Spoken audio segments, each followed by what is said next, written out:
I'm Ray Griffin, and I was born in West Columbia, Texas. It's first capital of Texas for 1 year in 1836. So I grew up there, a little farm and ranch town outside of Houston, close to the Gulf Coast. And I didn't even know what a pizza was till I got to Korea and somebody showed me.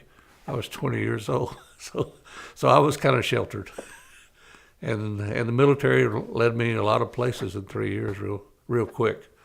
When I got to Korea, it was a whole different world. I could imagine the world being like it was, even Japan, and it was just a different world.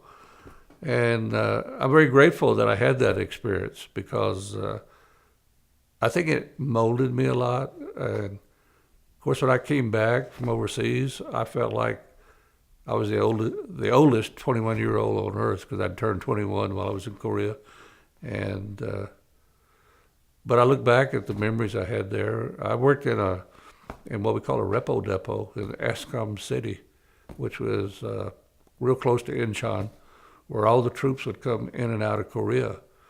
And the harbor there in Korea, the tide would drop extremely sometimes.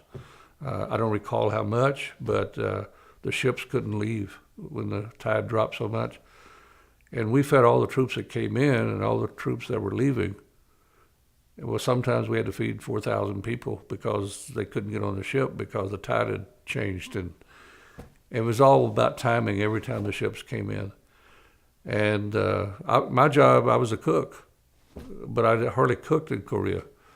I supervised. We had 50 Korean nationals that worked there on different shifts because we had 110 tables, four-place setting tables with tablecloths on them, and we had to clean them every meal, and we had to clean all the salt and pepper shakers and the ketchup and all that, doing every meal. And plus, we prepared the food. Now, sometimes I would work at night because that particular mess hall never closed. It stayed open 24 hours a day. And we fed MPs at night and personnel that had to work on post at night. You couldn't leave that compound after midnight. We were restricted to it. So that mess hall was a gathering place for a lot of the NCOs particularly and the people that had to work at night. So we fed them also at night. And every person which was in uniform that came into Korea, we fed them a steak. And when they left, we fed them a steak. So we carried a lot of rations on hand to feed all these people. And my job developed more into taking care of the rations than it was cooking. But every now and then I'd have to swing in and cook. Like I can recall one night I made 65 cherry pies, and which seems like maybe a lot, but it's not really. Not when you're geared up to do that. And so I just look back at the experience of Korea with being something that would really allowed me to grow up fast. So I cherish those memories of being there. What did bother me when I was in Korea, we had a lot of waste in our military mess hall where soldiers didn't eat all their food. And we had to put the food in these big trash cans. And we had to have an armed guard on it because there's a lot of people didn't have food in those days. And it bothered me that you couldn't give it to them. And then, but we had these big containers of milk. And I forgot how many gallons it was, but I think it's about 5 gallons, maybe a 9-gallon container. And we wouldn't always finish it during the meal. And I would take it to the orphanage, and because you couldn't keep milk but a certain length of time. So I got to go down to the orphans and see all those orphan kids that were down there. And that was an experience in itself, trying to help feed the orphan kids and the abundance of food that we actually had as soldiers was it made me understand that we were blessed to be who we were and where we were when the people there weren't doing so well, and there were so many people that were going without food. And so in 1962, I got to come back to El Paso to William Beaumont Hospital. That was after I'd lost the hearing in my ear in Korea, which wasn't in combat of any type. A good friend of mine fired a .45 pistol next to my eardrum, and I lost the hearing in it. And so things happened, and I have no regrets about it other than it did affect my life a lot as far as losing my hearing. Before I went in the military, I worked in an auto dealership, which I do now, but I was a parts counter person, and I could hold two telephones at the same time, and I could really handle a lot of customers at once. After I lost the hearing in my ear, I couldn't do that anymore, and so it's something I had to deal with my whole life. And the other ear rings all the time, so. But you know, life has been good. Really, I have no regrets about the military and what I learned while I was in the military. There were so many great people that I met that spent their whole life in the military. One of them I remember was a guy by the name of DeMarco. He was staying in for 20 years. He'd had 18 in then, and he was a fabulous cook.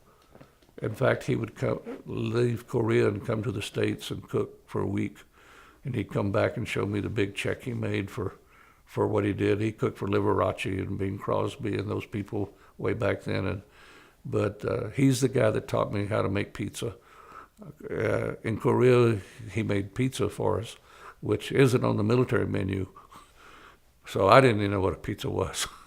So nowadays people look at me very strange. You mean you were 20 years old and you didn't know what a pizza was? So, but I didn't. I guess I was sheltered. So Korea brought a lot of things out, and I grew up a lot in Korea. I sometimes have a guilt. I belong to the veterans of the Korean War veterans, and the Korean Defense veterans, and the war veterans. I don't feel like I'm worthy of being in their group because of what they did while they were in combat there. Fortunately for me, I never was in combat. So having those men in our organization is very humbling to me. And I look up to them a lot to what they did accomplish while they were there. So how old were you when you enlisted? I was 18 years old. I turned 19 shortly after when I enlisted. What was the date? I enlisted in September the 28th of 1960. And what made you choose to enlist? I had a brother that had been drafted 4 months ahead of me, and I was a sheltered kid, and I was really spoiled. I lived mainly with my grandmother, and she was a prominent landowner and ranch owner, and so, but she never drove a car, and so I always drove her around everywhere, and she was always extremely good to me, and I was spoiled. She'd buy me a new car every year, and I was able to live pretty well. And all the money I made, I worked in car dealerships when I was 14. And all the money I made there, I spent on me. And so, anyway, I got to where I felt like I needed to make a change. One of my aunts, my mother's sister, complained one time that I was spending her inheritance. And so I took that personally. Years later, she apologized to me for saying that. And we get along fine, but that made me decide I was going to go ahead and join the Army. I'd been thinking about it, and so I joined. And a buddy and I joined together. And we never were stationed together. We joined together. I'm the one that messed that up. I told them I would sign and join, but I had to have the first 3 days in the military off, or I wasn't going to join. And so they arranged it. And the reason that I think I had a date with this girl that I'd been seeing for 4 years, and there was something going on that I had to have this certain date that I had obligated myself to. And so they agreed to it. And so when I went in, he had gone in 3 days in front of me, so he was in a different unit in basic training. And we never saw each other again until the Cuban crisis in 1962, and we met each other again at Fort Stewart, Georgia. And he wound up staying in the military. He spent 20 years, and he got out as a major, and he did well, and I'm happy for him. But Korea was a different world, and I hear all the good things about how it's changed, but my memories is they were really struggling. It was desolate. People had to do what they had to do to try to live. And I remember there were no trees. I guess they'd cut them all down or shot them all down, or they were using them the wood to try to stay warm. And at the time I left, they had imposed jail time for cutting a tree down. So it was just a time where people were just really struggling, trying to find a place to live, even sleep. But I found that they were those who had something in their heart to survive. They found a way to do it. But I felt like that life expectancy there wasn't very, very long because they had to live such a harsh life. So I think about is North Korea that way right now, because I would doubt that they have changed and taken advantage of what South Korea has been able to accomplish. And just reading about South Korea and looking at the videos and stuff, I'm real pleased to see that they made that big jump and were able to help their people out. When you went to boot camp, where did you train at and what unit? Well, I trained in the 2nd Armored Division of Fort Hood. My 8-week basic training was 11 weeks long. So, and they wanted me to go to officers candidate school, and I refused to do that. I thought, how come? The 11 weeks, I just was fed up with the military at the time, and I didn't want any more training and so overnight they sent me to Fort Ord, California to cook and baker school. And that was an experience in itself. I think I flew on a DC-6, and I had this, that's a prop plane, and I had to set backwards. And when we got off the plane in Salinas, California, it was in the middle of the night, and I couldn't hardly walk forward. I had been flying backwards for 4.5 hours, and so reported into the orderly room, and I went to training there for a cook and baker school. And I don't know how long the school was supposed to be. I know they graduated me in about 5 weeks. That was another incident. I had the opportunity to go to West Point while I was there, and I didn't want to go because I wasn't a good student. I didn't like school. And so within about a few hours, a few days particularly, they shipped me to Korea, and they flew me to Korea. I was supposed to go on a transport ship, but I didn't. For some reason, they flew me. And that was an experience too, because it was during an airline strike, and the military took a Pan Am 707 plane and flew us there. And on the way there, we had an engine problem, and we had to land in Hawaii. And I got to see Hawaii for the first time for a whole day, because while we were getting another plane. And then we flew to Japan, but before we got to Japan, we had to land in Wake Island, because I guess we were running low on fuel. And I'm surprised we landed there. That's such a little airport, a little runway anyway. So we had Wake Island and then into Tachikawa Air Force Base, and in Japan. And then from there, in the middle of the night on a DC-3, they flew me to Korea. And a place that I now know at the time, I found out then, was called the Kimpo Air Base, which was K-14 to a lot of people, and which is real close to where I wound up being stationed. And anyway, I was pulled to be in this big mess hall.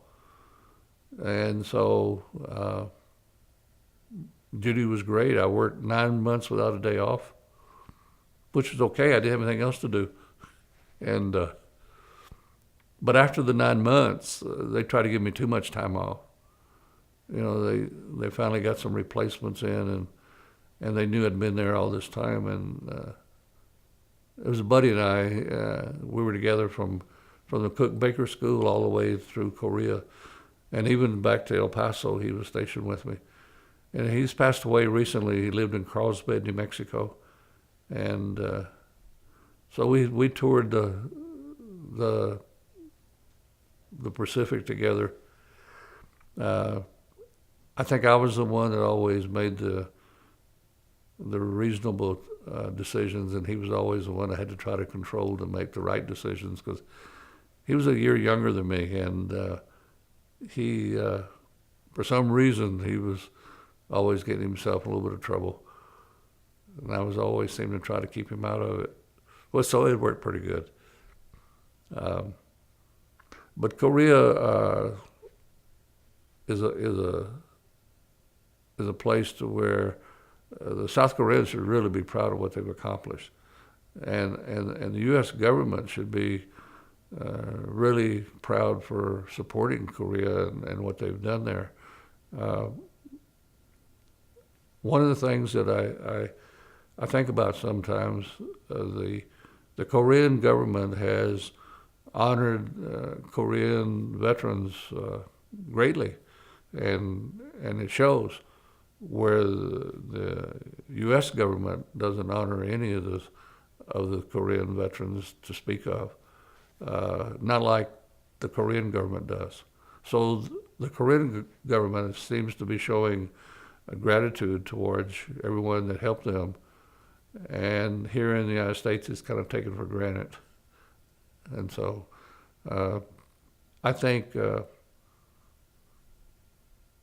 we should show more gratitude for our soldiers who served no matter where, but particularly in Korea. And there aren't many of those combat veterans left.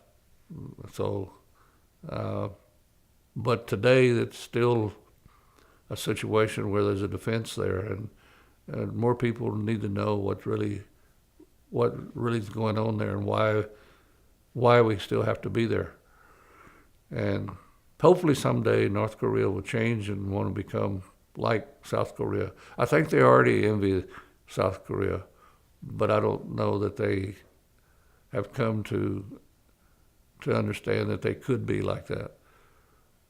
But I believe those that are in power in North Korea want to stay that way and keep everyone else ignorant of how things can be. Because, you know, when I grew up, we didn't have air conditioning in our cars. Not very many people did.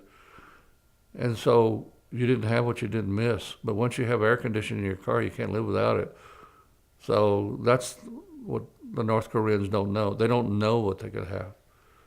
But I think the internet is maybe starting to change that somewhat. And I don't know if they're able to get access.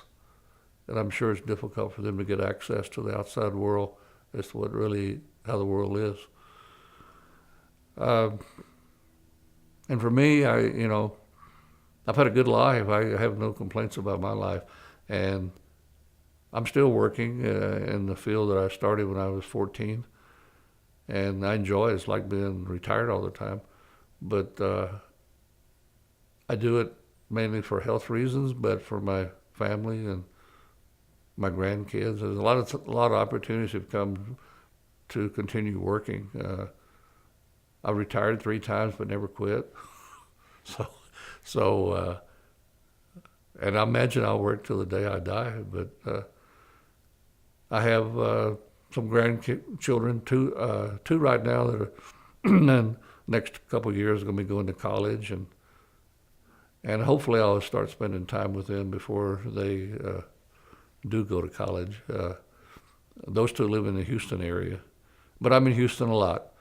I have a 95-year-old mother in an assisted living home, and so I go visit her real often. In fact, I'll go this next week to see her, and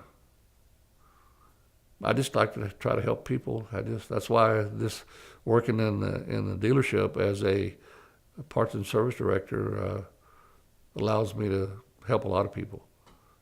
What are some life lessons that you feel like you learned through your military service? Well, one is responsibility, being responsible for your actions, whatever you do. The other is teamwork. It takes a team, not the individual, to accomplish lots of goals. Yes, you can accomplish goals for yourself, but in the most part, it's teamwork. You got to get along with your fellow employee that you work with. Also, in the military, I ran across a lot of people that weren't maybe weren't as gifted as some, and they had to recognize their personalities and deal and work with each personality, knowing that they're all different. The other thing is not to take life for granted. I never take life for granted. I give thanks to the Lord every day for giving me the longevity He's given me. And but the military, I believe to this day that all U.S. citizens that are physically capable and mentally capable of serving should serve at least 6 months. It will mold them for a lot of structure in life. And the traveling, the things that I've seen while I was in the military, is molded my thinking a lot. You know, when you see people starving, and then you see people wasteful here in this country, you say, I don't want to be that way. I don't want to be either way. But and now I have concerns about the direction our country's going. Pretty soon we won't have anybody working to pay the bills, because a lot of people don't want to work. They want to live off of those that do work. And if we don't get that changed, there won't be anybody working to make the money to give to the people that don't work. So that equation is starting to flip pretty soon, and I don't know what's going to happen. The military life for me, even though it was only 3 years, was life lessons of how to live. It really helped me a lot.